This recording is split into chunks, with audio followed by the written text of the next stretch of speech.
if you buy an existing bank, then you are able to have a lot of things already in place. You may not like them all.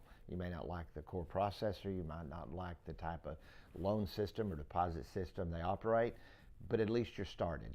And it allows you time to think about what you need and to prepare. So, to get in operation faster. And so speed of beginning operation is the general reason people would like to find a bank. De novo, you have to start, it's from scratch. You have to find a core processor, you have to find a location, you have to find a building, you have to buy the equipment, you have to do everything. So it's like building a house versus buying an existing house. Why would you start one versus buy a bank? I think probably the primary reason is speed and the fact that you're starting with something quicker. If you start a new bank, it's like buying a piece of dirt and building a house and having to pick out all the colors and all the floor coverings and wall coverings and furniture and fixtures. If you buy a bank, you have something that you can start tomorrow and begin very quickly in operating and serving customers. So it's faster and it gives you the opportunity to change a moving item rather than having to start everything from scratch and enter all new contracts. Well, I think a lot of times when people think about buying a bank, especially if they haven't been in the banking or financial service industry, they look at it like an MLS service. Well, what kind of banks do you have for sale today? Is there a list of banks for sale across the country?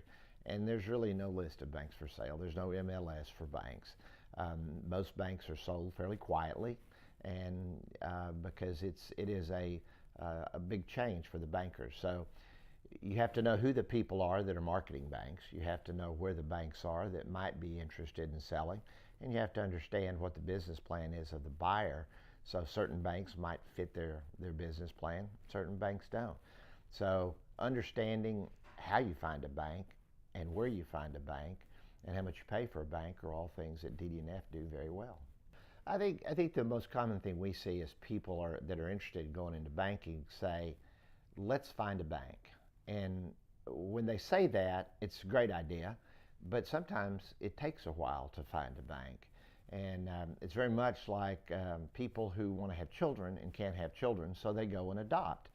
Well, more times than not, as soon as they adopt a child, they become pregnant and have their own children. And the same thing true of banking. You can look for a year and a half, 2 years and not find a bank.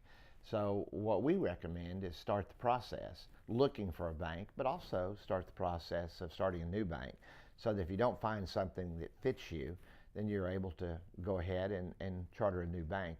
A lot of the same things occur whether you're buying a bank or starting a bank.